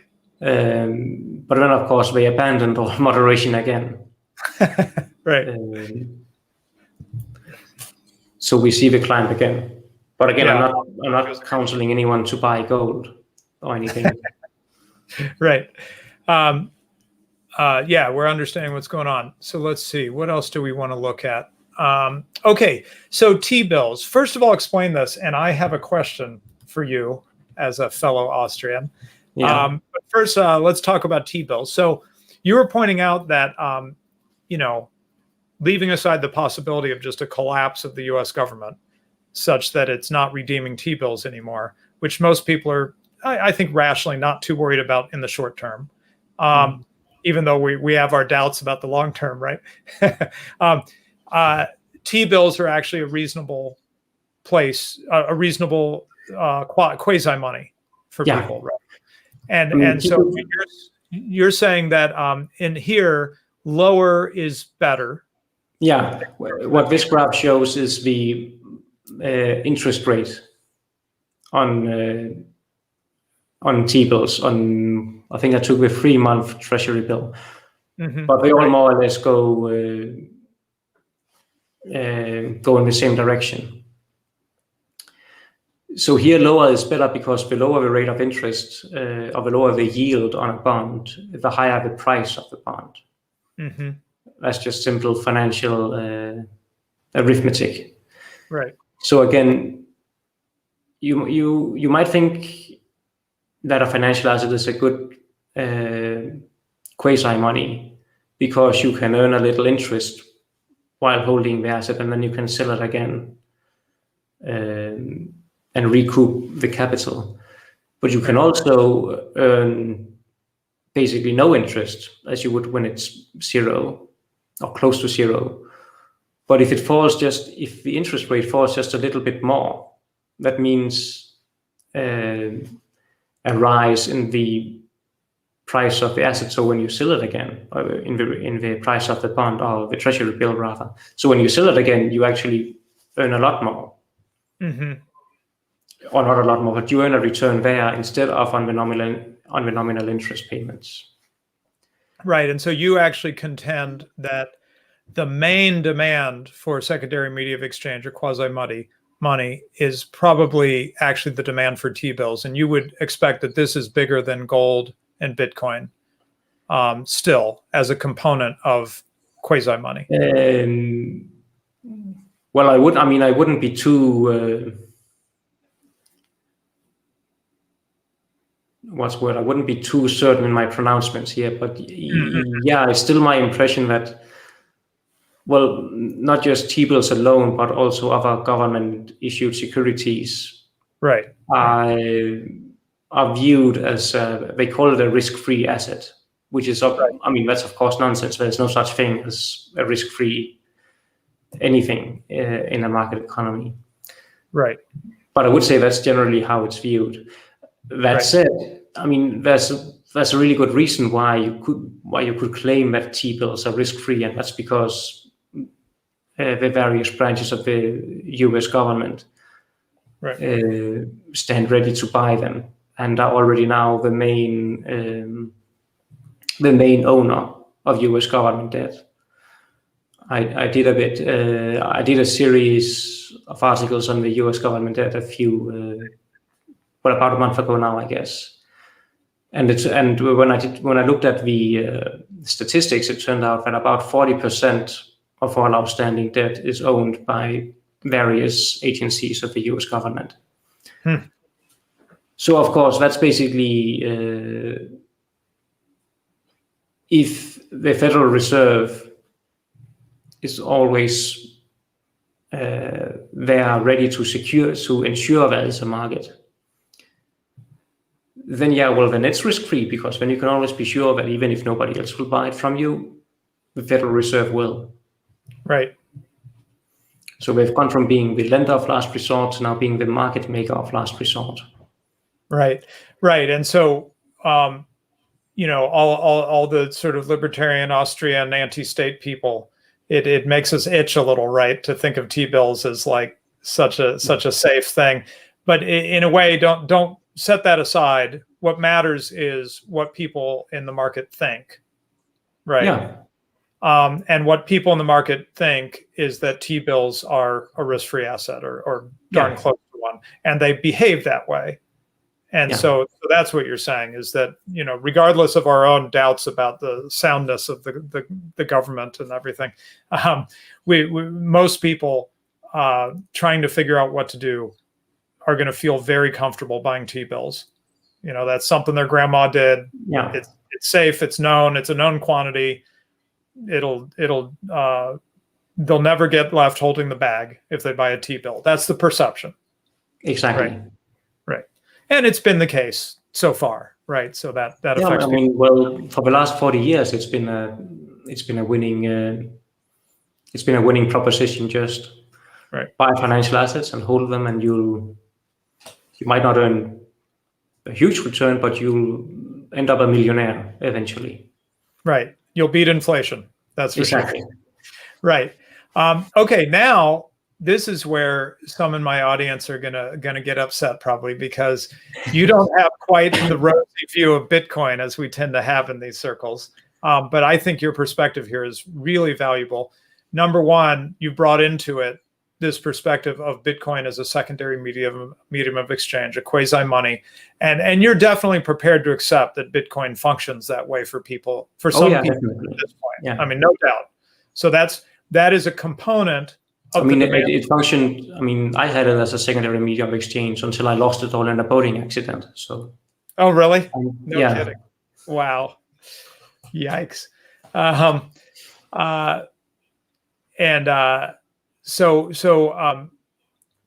We expect then that a component of the demand for Bitcoin. Why are some people buying Bitcoin? They're buying it because they don't want to hold their value. They want to preserve their value. They don't want to do it by holding on to U.S. Federal Reserve notes. They know that those inflate away. Yeah. And maybe for political reasons, maybe for other reasons, they're not as excited about T-bills. Say. Now, why would someone buy Bitcoin over gold? Well, that is where we get into maybe the other component, right? Which is that you're suggesting that there's a speculative component. And the way you see this, I'm trying to remember, did you do this? Yeah, here we go, is you show the turnover of Bitcoin. This is very recent. This is covering about 2 years, ending just a few months ago.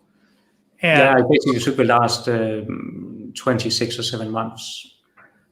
We can now, without some level setting, it's hard to know the significance of that. But Kristoffer gives us this, which is that the daily turnover in the gold market is about 1.5% of the market value of the stock of gold. So people are buying and selling gold about 1.5%, whereas on a low day in the last 2 years for Bitcoin, it's been 10%. So compared to gold, Bitcoin is really changing hands a lot, right? Yeah, I mean, of course, there's probably some double counting, or sometimes a lot of double counting, because it's just traders on exchanges trading back and forth a lot during the day. Right. But that's the case with gold too. Yeah.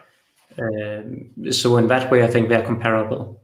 I should say, I mean, I haven't found the same complete data for gold yet. Or rather, I have found it, but I haven't gained access to it. So that's why I only put that one data point there. But yeah, I mean, when we look at the turnover, which I take as a proxy for the exchange demand, then the fact that it's so high and that it's so volatile suggests to me, at least, that there's and since we know that people don't really spend Bitcoin on goods and services, this suggests to me that there's a huge speculative element too.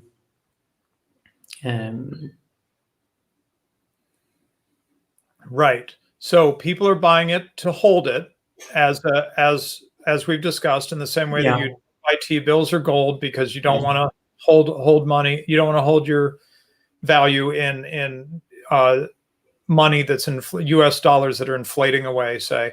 So you choose one of these other things, and that is part of what's going on here. But all this turnover tells us that if people were really holding it against uncertainty, there'd be less on. If most Bitcoin, if the vast, 95% of Bitcoin owners just wanted to hold it against uncertainty, they would buy it and they would just sit on it, and you wouldn't see all this dramatic turnover as high as 40%. We see here, and well, that was when all the craziness started a year ago. So yeah, a lot of turnover at that point. Yeah. Right. So this is what I was quoting back to you, and then you were hedging. I said it in my own words, but you wrote, "It is doubtful if there would be any demand for Bitcoin if it were not for government policies degrading the quality of paper money." And you're saying, yeah, well, there's the speculative element, right? So. Yeah, I mean, now that it exists as a speculative element, but I doubt that anyone would have felt the need for any kind of digital asset like this Right. if it weren't because of the extraordinary monetary policies of the last 10 years or so. People would have just kept to gold and felt comfortable with it. At least that's my impression. Right. And so let's see. Bitcoin invented in 2008, began use in 2009. Yeah. So you're saying it just so happens that the Bitcoin becoming a thing coincides with, kind of at the beginning of Bitcoin's life and now and currently, it coincides with some quite crazy behavior from the Federal Reserve. Yeah. And so people turn to Bitcoin at a time like this and other things, but Bitcoin being one of them. Yeah. With its price volatility, which you highlighted earlier here, even with its price volatility, at least the long-term trend seems to be up, whereas the long-term trend holding on to U.S. dollars is, just you lose it. You lose them. Okay, yeah. So I thought this was a really interesting perspective on Bitcoin. You would say that in normal times, Bitcoin would be less attractive because of its volatility and its short history. People don't have that sense of confidence they have with T-bills and gold, just because, generation after generation has used these things as a store of wealth. It's worked for a long time, right? Decades, hundreds of years, whatever. Bitcoin's just quite new. And so people don't completely understand the technology of it and everything, but they're doing it anyway because they're in such a desperate position. With such a low quality money that you just never know what crazy thing they're going to do next between a stimulus and a QE and all this. They come up with new terms, right? But it basically one experiment after another with the money supply, right? Okay, I think we covered that pretty well. Yeah, you said great variation exchange demand for Bitcoin from around 10% to regular peaks above 20, and a period of sustained turnover that was over 30%. That's a year ago, right? And gold, in contrast, is 1.5% each year of turnover. So that gives us a real sense of that. Okay, so finally, just to wrap it up, falling quality of money does not necessarily lead to a general increase of all prices, but primarily affects the markets for close substitutes for money, relatively safe financial assets, appreciating liquid assets such as gold, and other money-like assets like say Bitcoin. Recent monetary history can thus be understood as the progressive deterioration of the quality of money, leading to the increased importance of financial assets, that's the financialization, and the rise of new speculative quasi-money, such as cryptocurrencies. So yeah, this is really excellent, I think, Kristoffer, because thank you. We've been trying to wrap our minds around Bitcoin, right? Not just, we did a two-part thing where we just introduced what is money and what are the qualities of money and all that. And then we got into Bitcoin and how it works to some degree from a technological point of view and everything. But this is more the angle I was really ultimately wanting to get into, is how is Bitcoin functioning for economic actors, right? What does it mean to the people who are buying it? And this gives us a component that I had not really grasped very well, which is that the quality of the US dollar, there's going to be a correlation between what's going on with that and what's going on with Bitcoin. It's not the whole thing. There's speculation, so on and so forth, but it's going to be a component of what's going on there. So if we get another Greenspan who decides, okay, whoa, we need to slow down, or Volcker maybe, right? Volcker, somebody like that. Yeah. We get somebody who says, okay, this is nuts. The Fed has got to calm down and stop doing all the crazy stuff. And they sustain it for some years.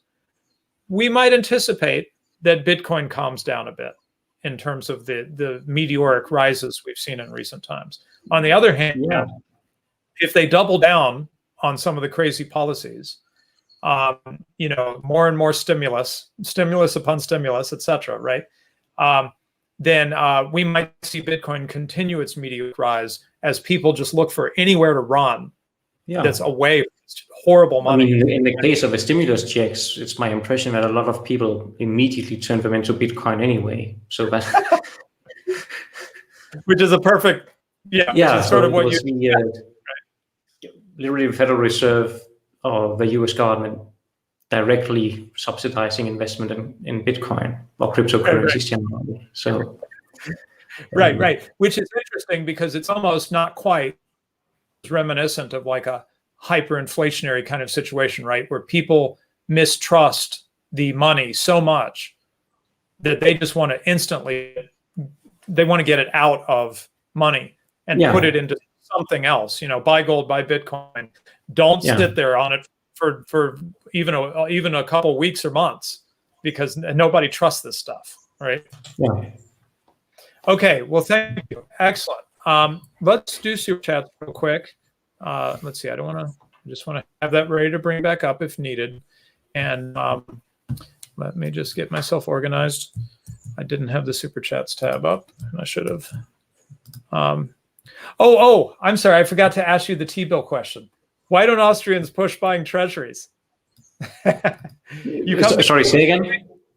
You hang an Austrian conference, you leave kind of feeling like maybe you should buy gold or maybe Bitcoin, depending on how young and hip the presenter is, right? Yeah. But I don't remember ever leaving an Austrian conference thinking, I should buy some T-bills. but according to your presentation, it's actually a pretty rational move, right? Well, yeah. I mean, if you just look at it from a business point of view,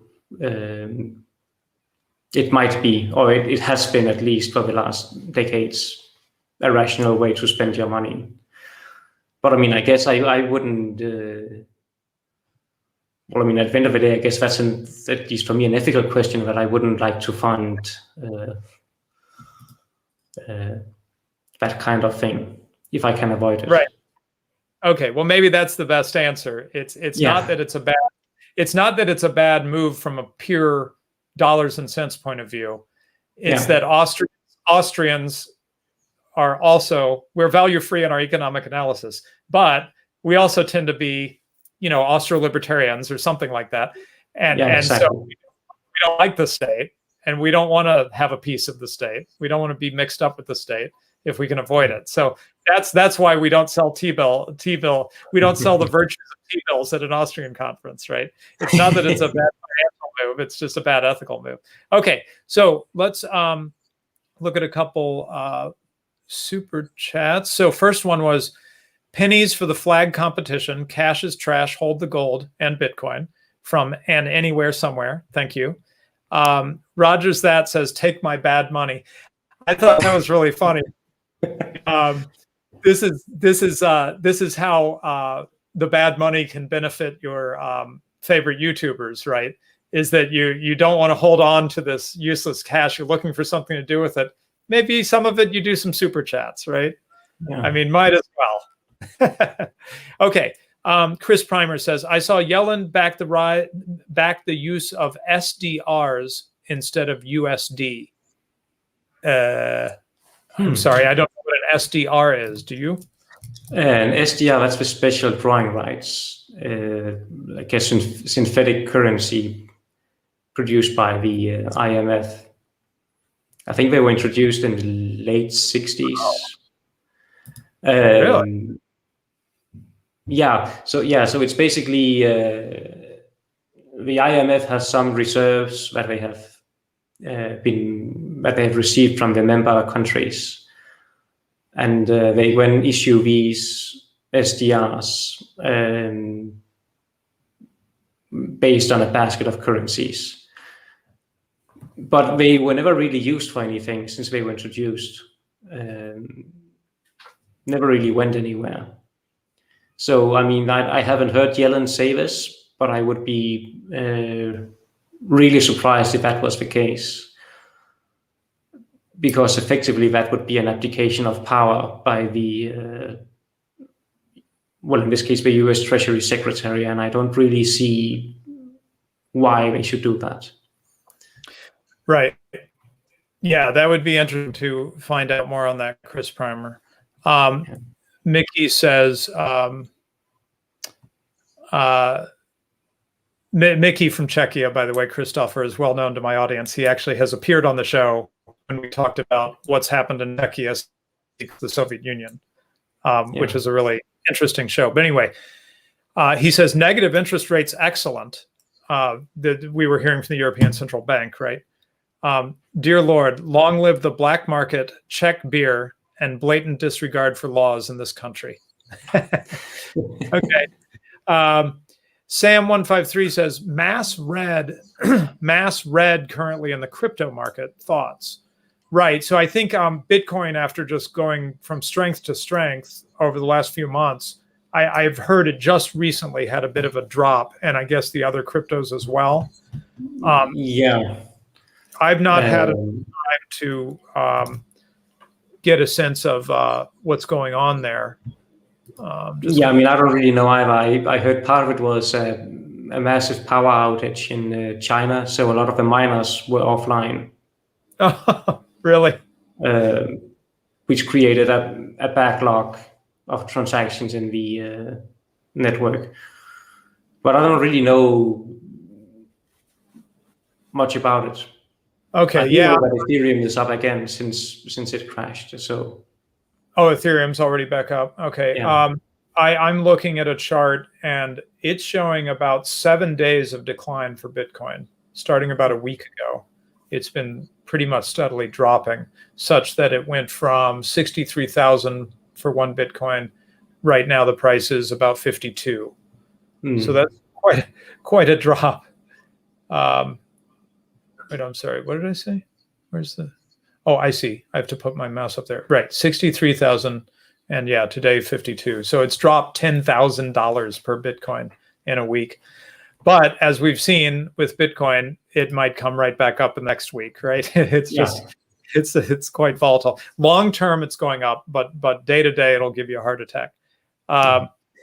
Okay. Yeah, but that again, that sort of confirms my point that it's still not very good as a quasi-money, because if you were holding Bitcoin and were expecting to turn them into dollars this past week, well, then you would, well, depending on when you bought them, of course, but you might be in for a nasty surprise. Right.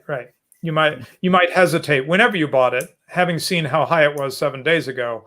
You might now hesitate to turn it into money, and that's not really what you want with quasi-money. You want to feel like when you need it, you can turn it into dollars and spend them. Yeah. Right. So yeah, that militates against the use of Bitcoin as a quasi-money because of that volatility. So that volatility steadying out someday, hopefully, would actually improve Bitcoin in a lot of ways. People would turn to it more. Okay, I can put this one on the screen. Yay. And anywhere somewhere says opinion of the permanent portfolio. 25% stocks, 25% bonds, 25% T-bills, 25% gold. Assets for any market, Sitch, by Harry Browne, who is a contemporary of Henry Hazlitt. Yeah, Harry Browne's well known. He ran for president on the Libertarian Party ticket, and still much admired, at least in my circles. And so I guess that was one thing he recommended. So let's think through this. Now, normally I would say, at least for a young person, that's actually a rather conservative portfolio, right? You have 25% T-bills, gold, bonds. Those are kind of safe things, not meant to grow in a very dramatic way.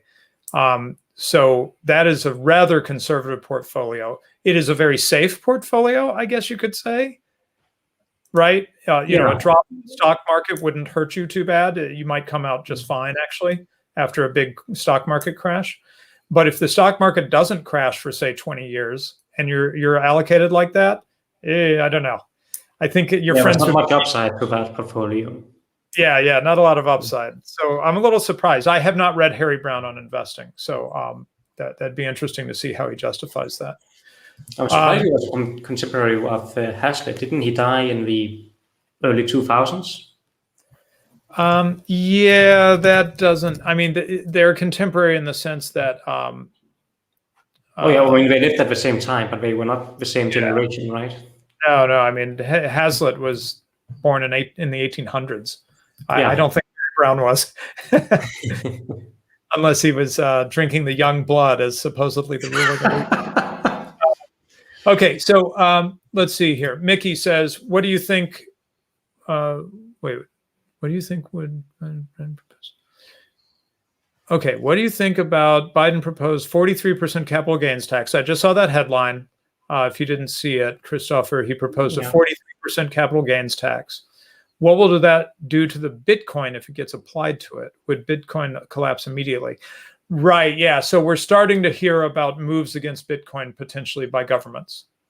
Right, where they're going to just say it's illegal to own Bitcoin. I mean, I don't know how they'll enforce it, but I guess they'll try, right? And then the other way is to consider Bitcoin as a investment that can have capital gains that are taxable. Yeah. Which of course would just, if you actually couldn't avoid it, would make Bitcoin a lot less attractive. I think it's fair to say, right? Yeah, I mean, it would really defeat the purpose of having it as a store of value, quasi-money. Right. You talk about the discount as you get out of the quasi-money. Well, if it's being treated with a capital gains tax, I guess you would only have to pay it if you actually made any on your crypto.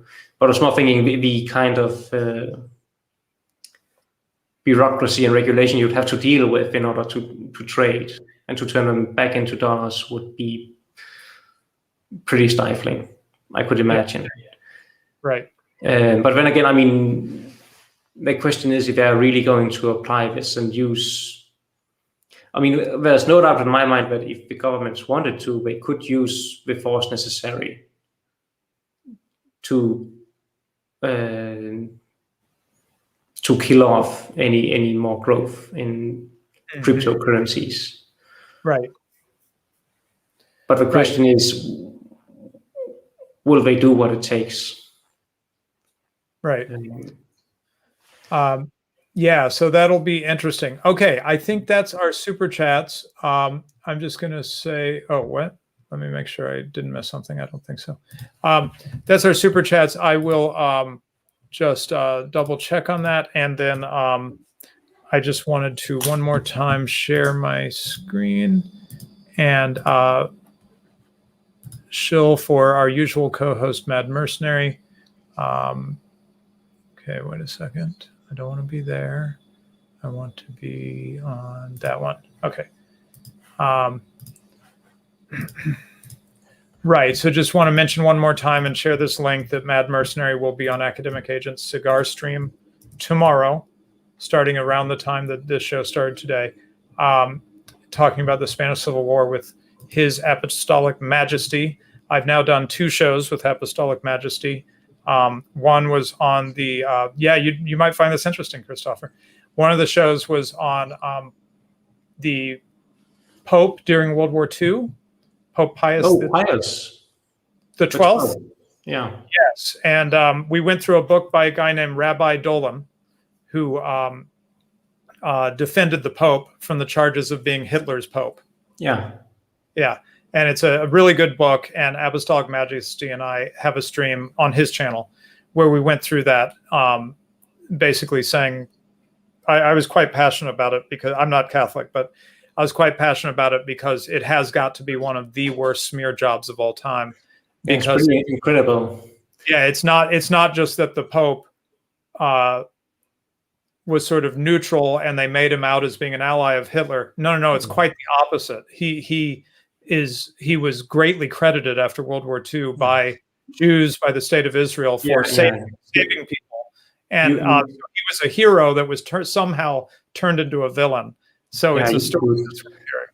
You'd think when the chief rabbi of Rome converts and takes the baptismal name of Eugenio after the Pope. Yeah. Maybe that's an indication that he was really impressed. Right. Him, but, right. So this bit of historical criminality just is a stench unto my nostrils. So I had to join Apostolic Majesty to defend the reputation of Pope Pius XII, who was one of the heroes of the tragedy of World War II and the Holocaust. And somehow commies were able to paint him as a villain with the help of, the New York Times and all the usual suspects. So it's just one of the worst things that's ever happened from a modern history point of view, I think. So yeah, I did a stream on that with him, did another stream with him, and then he'll be joining Academic Agent and Mad Mercenary on Friday. So I really look forward to that. Apostolic Majesty has a delightful British accent, but his actual focus as a historian is on the continent. His real background and knowledge is Central Europe and places like that. So I think he'll have a lot to bring to that. So yeah, I'm really excited about that. And otherwise, if you like what you see here, it's a risky venture. Speaking of taking risks, it's a risky venture I have here because, as you've seen, I do try to make sure that you can follow along, but we go a little bit deeper than I think you would usually expect on a YouTube show, and try to really teach some economics that will help you understand the world in a deeper theory kind of a way. And then often, of course, on this channel, we talk about history. My favorite episode, I probably mentioned to you, Kristoffer, my own favorite episode of my show here is that we talked about the Industrial Revolution of the Middle Ages, which oh really? Yes, even trad dudes like you don't even know about it. So no. I mean, I know. Did you read the book by Jean Kimpel, The Medieval Machine? I was drawing from that in part. Yeah. Yes. Oh, okay, so you know about it. Yeah, okay. yeah. Most people do not, and so I got a lot of delight in that episode. Windmills and watermills, someone says. Yes, my audience has learned.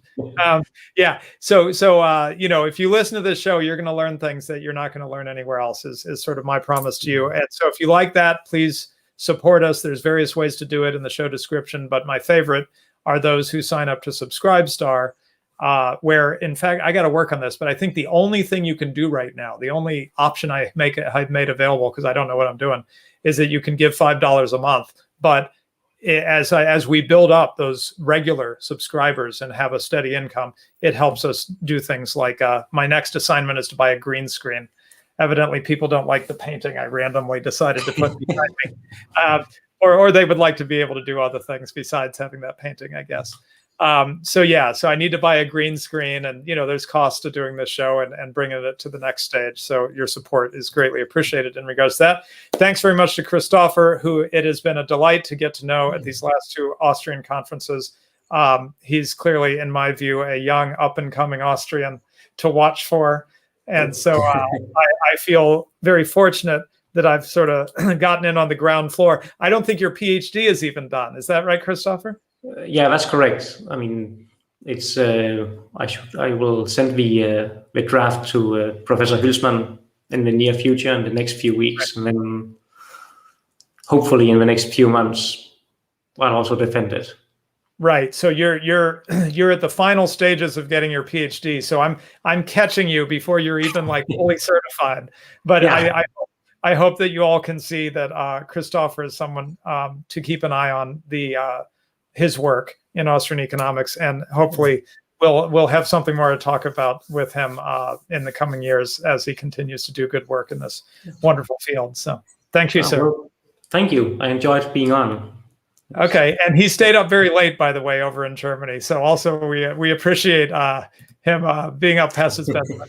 So, yeah. Thanks very much, sir. Okay, bye. See you guys next week. I'm not sure what the topic is yet, but I'll let you know as soon as I know.